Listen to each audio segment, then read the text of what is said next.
Welcome once again to another edition of the curriculum. This is the 5th program in the ongoing documentary series which seeks to investigate the reasons for shortcomings in Ghana's basic school system and to encourage all stakeholders to find meaningful and lasting remedies to them. The curriculum is a collaborative effort between the Ghana Broadcasting Corporation and Star Ghana. Once again, we are in Ho, the Volta regional capital, and one of the 25 municipalities in the country. Our previous program examined the problem of poor physical learning environment in public schools in the municipality, and this took us to a number of schools, including Ho Poji EP and Aklamepetoi MA schools. Today, the focus is on facilities for children with special needs and the concept of inclusive education. Inclusive education is an approach to education that involves integrating pupils or students with special needs with the general. There is no distinction between the two groups. 15% of the population are of persons with disability. So if government is planning for education, whereby we have these children in the system, then you must know that not everybody can go to a special school. How many special schools do we have that can contain all these children? So we need to promote that inclusive sort of education that can also bring on board those that do not have severe sight problems so that they can attend mainstream schools. Because education is our right. Children with intellectual disabilities actually face a lot of challenges. For instance, their schooling. Luckily enough, we have a unit here, a whole Anglican school. And that school is basically for children with intellectual disabled and also children with learning disabilities. So we are seeing to their educational matters over there. Children with special needs may generally be classified into two groups: those with physical challenges and those who are intellectually challenged. In Ho, as in much of the Ghanaian public school system, there has been little planning for their needs. The whole Anglican school caters for children with disabilities. Although the small staff is dedicated, there are challenges such as distance and its attendant transport cost, which restrict the intake to those who live nearby or whose parents can make good arrangement for their daily transport. It must be noted that the purpose of the school is not merely academic, but also to equip the young ones to lead independent lives. The school started around 2008 with 4 pupils, but currently we are 19 in number. We used to be 20, but we lost 1 through death. And I have 3 teachers, myself 3, with 1 attendant in the school. Our main challenge now is transportation, bus for the children, because we have a lot of these children in Hope, because this is the only special school in the region. We have a lot of them around, but most of them where they are staying is far from where the school is. So some started along the way, they have to stop. When they ask the parents about it, you know, I can't pay for the transportation because the taxi drivers also capitalize on the children's disability and charge them. So most of them stopped coming. So we are thinking of having a bus for them. When they close from school, they'll go straight home. Because most of them, when they close from school, even though we close at 12 o'clock, most of them end up getting to the house around 3, 4 p.m. Because you know their condition. Most of them will play on the way, do all sorts of things. Some of them even go around begging for money from people. There was a time that one of our people had an attack, feet, whilst going home. In the middle of the road, the boy fell and he had a very big cut. But then we've closed. We were called. So we have to come back, run to the hospital to see to the small boy and contacted the parents to see to it. So these are some of the things. With the bus around, I think if that boy should happen to have that attack, I think it would be in the bus, whereby there will be people around to help. The type of children that we teach here is not mainly academic, but something that will make them live independent life. It's about adaptive skills. They need something like how to weave doormats, baskets weaving. Some of them are good in drumming. Anything that they can do on their own, they need to be given those training. And we, the teachers, are doing our best. You know, this place, there's no lights. Once in a while, when you sit after teaching this lesson, you can bring out the television and give some cartoon things. They enjoy those things. As for them, when you teach them for a very long time, you'll be surprised that you'll be teaching, but you're not picking it because they are tired. They want something different, variety. So when we have this electricity and we have the television set and teaching learning materials, it will make the teaching very lively, and they'll even keep it. With the blind, the school environment is very important to us because here you have verandas that are high. They are not rails so that they can guide somebody with blindness to move freely. Instead, maybe you have a guy that can guide him or her. Sometimes tallest facilities are not even around.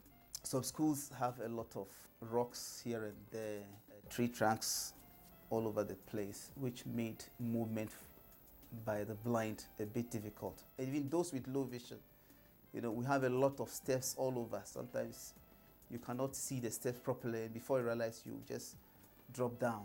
With the physical environment, it's not the best for such children because most of them have these feet. So if it's having a child is coming to the classroom and there's an attack, maybe from break, definitely the child will hit his or her head on that stones on the compound. So in fact, it's not good for them. And even the entry to the classroom too, it's not disability friendly for them. You know, those who have cerebral palsy, you know, some of them, they walk cross. So as climbing, coming to the classroom, they use their leg to hit those stones and they fall. And it can happen at any time and anywhere. Nobody can tell whether it will happen during break time when they are playing. And look at how the stones are all over.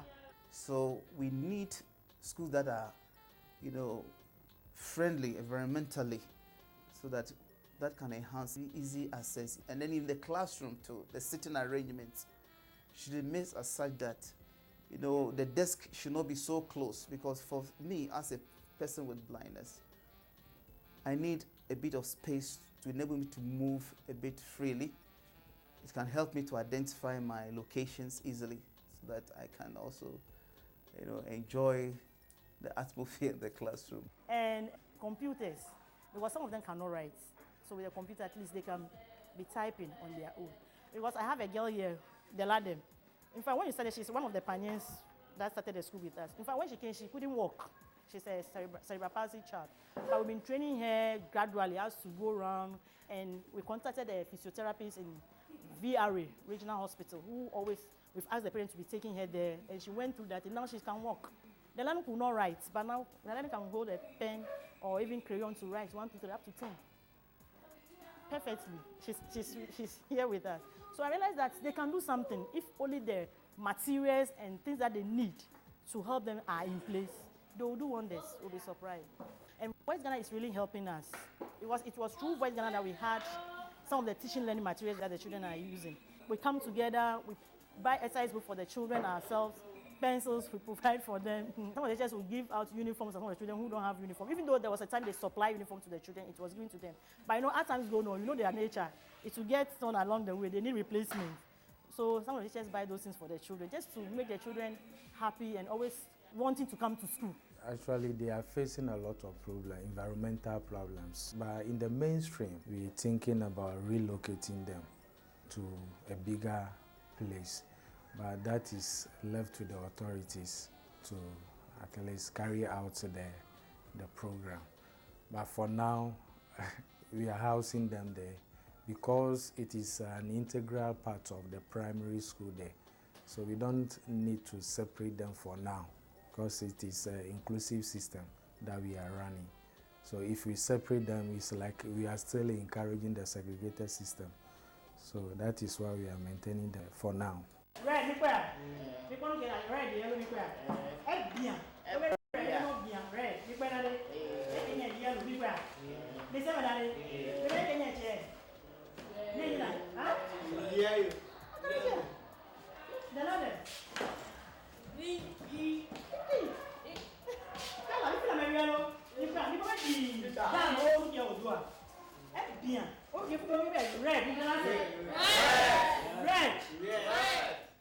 Another group of pupils the school handles are slow learners who have different problems from the mentally challenged. Working hand in glove with special needs teachers, advocates for the disabled, and the pupils themselves is the Social Welfare Department. Its major goal is to counter the notion that people with physical or mental challenges are destined to fail in life. With the slow learners, they are not intellectually disabled, just that their learning pace is very slow, so they need one-on-one interaction. So we use the regular school syllabus and their textbooks to teach them, in the sense that when they are able to do well, we are sending them back into the primary school. So they need to follow the syllabus so that when they go, they'll not be left behind in the classroom. Walk, watch, cook, serve, buy. We've had a child that we've helped. So as I'm talking to you now, he's in class 2, P2, and he's doing well. Most of them don't even know how to brush their teeth, but from here they are picking. Table manners, during eating time, we make sure that we are very strict how they conduct themselves, because if you teach table manners just out of the blue, they will not pick it. But when we realize that the children are really hungry and they want to eat, that's the appropriate time for you to teach. So that's what we normally do. During eating time, that's why we with the church, we all come together, we supervise their eating, they pray, sit well, go and wash your hand, those kind of things. Now it has become part of them. So even when it's time for eating time, they'll just run. Oh, my class, teacher, my class, they'll all just run and go and wash their hands and come and sit down. We don't talk. Quietly, everybody eats quietly and go back and wash their bowls. Parents come here when you have our PTA meeting, tell us that, oh, I've seen a change in my child. The things that my child that used not to do, now the child is doing it. With the parents, most of these children don't even get food. They don't eat. When I mean they don't eat properly, means some of them, they eat once a day. But through coming to this place and with the PTA that we have with the parents, we talk to them about the importance of feeding these children well. So they need nutritional food. It's not just food. The problem we have with the school feeding is that they normally give the food to the children after we've closed. And as the children carry the food home, most of them, as they are carrying food, they've seen food, they would like to eat it. And if it happens that the food is hot, you can imagine what will happen. Some of them will not even wash their hands before even eating the food. So we don't think it's proper for them to send the food home. So we are suggesting that if they can give us our food around 11 so that we can give it to the children and supervise their eating well, wash their bowls before they go to the house, it will help. And most of the children too, when they are coming, they don't bring food. Because the parents, that day, the mother or the father is not having money. And these children, most of them have been left to their mother, so it's single parenthood. It's not advisable to leave the child in the house because they have the right to education. It's compulsory that they should go to school. So I would advise them to bring their world to school. No matter the situation, they should try as much as possible to bring their children to school. Aside academic work, there are so many things that they will benefit from. Because as they come, they mingle with their peers, they mingle with their other children. They learn a lot of behavioral things. But as they keep them in there, there's nobody to talk to, there's nobody to play with. It will bring them down the more. But as they are here, they see their peers, they play together. They learn a lot of things. Because we have some here who have changed by coming here. 2 little black men, ready, go.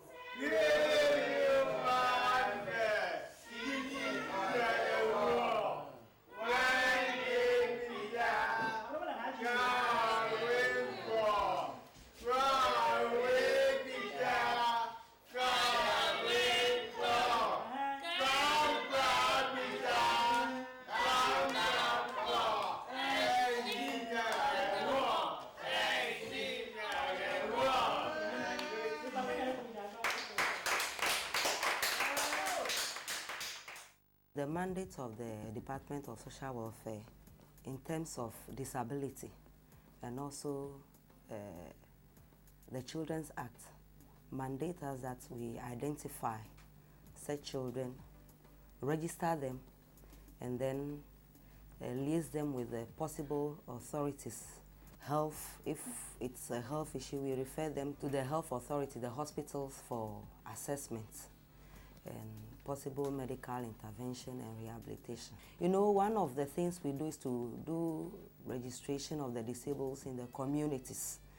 And in the process of doing that, we identify a lot of children, sometimes with various disabilities that are kept at home. they have visual impairments and the parents think there's nothing they could do about it. First of all, the parents need to be educated, because if you have a child with a disability, it's also your child. Yeah, they also have capabilities. If they are given the right support, they should care for them, they should love them. They should know that they can also be independent and cater for them. Myself, I'm an example. I'm taking care of my old lady, with my siblings and all that. Yeah, so if they are given the right support, I think that will help. And also the right intervention. You know, what we observe is when mothers have children with such disabilities, they go to the hospital. Doctor have done whatever he want to do for them, and still there's no remedy. They don't know where to go to. So I think, one, there should be an assessment center in every district. You know, the disability law, you know, stresses on that, but it will be fine, very good, if the assemblies will ensure that there are assessment centers, so that if I have a child with this condition, I can go to this assessment center for early intervention, for counseling, so that the necessary rehabilitation programs can be organized for such a child, so that at least this will help with the child integrating into the system. They have a future, they can do well. If only they bring them and they sort the right place, as we have here, their children will do it, because we have one who is doing well in the regular school now. Who could even write her name? Who could even say my name is this? But now he could do all those things now. Most of the children, they start nicely with their colleagues, but on the way, some of them drop out, especially those with learning disability. You know, right now there's this league table whereby schools are placed on order of merit. So because of that, if you are a student with learning disability or with a disability, it's quite challenging. Some of them are repeated, and finally they are frustrated, and then they stop coming to school. The way they assess these children, you know, not everybody has that ability to know mathematics fully, rattle good English or whatever. You know, so they should look at their situation, so that when they are assessing, they should assess them based on their ability, you know, in the school, so that can help them to also, you know, gain something, so that at the end of the day they can have access to job and then live, you know, independently and support themselves and then their family as well as the community. Intellectual disability actually is a condition. It's a condition that you cannot do away with. Medically, you cannot say you are treating them, but you need to at least handle it in a manner that you can be able to at least assist them cope with the normal school activities in the classroom. Inclusive education is yet to take off in the year 2015. But for now, we are only piloting.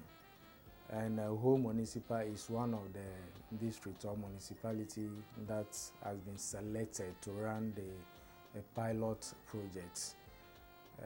The whole Volta region, we are the only municipal that is running the project, with about 7 resource teachers. These resource teachers have been attached to various circuits in the municipality, where they see to the implementation of the inclusive education project. What they actually do is to identify children with disabilities in the various schools. They give the teachers in-service training. They counsel the parents of these children with disabilities. When we're talking about disabilities, many a times people think about the visible ones alone. The visual impairments, the hearing impairments, intellectual, and then the physically challenged. These are the basic 4 areas people always think about. But special education, for that matter, inclusive education, is looking beyond these 4 disability areas. Every human being falls within 1 or 2 of these disabilities. Advocates for the physically challenged, some of whom are themselves challenged, have also worked hard to construct a legal framework for the inclusive education. Another key target of the activists is the syllabi of teachers' training colleges, which they think must be restructured to take inclusive education into consideration. Physical challenges and mental deficiencies in themselves present problems for pupils with these conditions and their parents. Physical environment which is not designed for their needs, syllabi, and teaching methods, not sensitive to their peculiar situation, only compound this. The schools shouldn't refuse admission of children with disabilities on the ground of their disability. It's illegal in Ghana now, per the Person with Disability Act. So each school should bear in mind that there is a need for all children in in a small community that they find themselves, should rather encourage their parents to send their disabled children to school. At the same time, we think as an NGO that promotes the rights and needs of persons with disabilities in Ghana, that there should be special provision for special education needs in Ghana. Teachers need to have more information about how to identify and manage disability in the classroom. Even in the classroom, there are some hidden disabilities, dyslexia and many other things that the teachers were not aware of. So it will just be nice for them to have continuous training to be able to support the children in classroom. And we've been also advocating as an organization that we must get things right. You know, training colleges, their syllabus now needs to be restructured in a way that will really have disability right from the beginning. Once we as the nation is going more like inclusive education, then we must get this right from the training colleges. Let's provide the necessary support in terms of funding to special education division. And then with the training colleges, we plead that the curriculum should be looked at so that teachers that are being trained should have some basic skills in Braille, in sign language, and other expertise, so that at least when they see these children, they can support them. So that at least that can also enhance their access to education in the mainstream system. Because if education is my right, then it should be possible for me to have it on equal basis with others. And we also plead they should collaborate with the Ghana Education Service to take up this screening exercise, so that will help us to identify some of these children. Because some of the children, they are in this condition, but because of, pressure, because of fear, because they are the minority, they don't speak up. Unless you go to them, talk to them gently, nicely, accommodating, make sure you are accommodated, then they will open up and tell you that, oh, I have this and this. Because sometimes their peers tease them, so sometimes they call into their shells. So it'd be very beautiful if the health department undertakes such periodic visits to identify, to screen those with hearing challenges, those with visual challenges, for early intervention. We're doing our best. We are collaborating with the NGOs, organizations, other organizations, departments, civil society groups, and others to at least assist us to carry out the project successfully. At least we are on a pilot basis now, and we're hoping that by the time that the program itself will take off fully, whole municipal would have been in a better position to embrace the project. Disability is an issue that we all need to embrace, actually, because you don't know when it will come to you. It can come to you anytime through whatever means. So I will just advise my viewers and listeners that we should all take disability issues seriously. Disability is not inability. We have capabilities. people should not look at our disability, but rather to focus on our capabilities and abilities, because it's not we, but it's the environment. The environment makes us to feel so disabled. But if the environment is accommodating, our disabilities will not be seen. We'll feel part of society, and at the end of the day, we'll be self-supporting, contribute to our community and the country as a whole. The example of Ho Anglican schools shows that as a society, we can take measures to make inclusive learning an integral part of our educational setup. This will ultimately stand our society in good stead by maximizing the potential of every Ghanaian.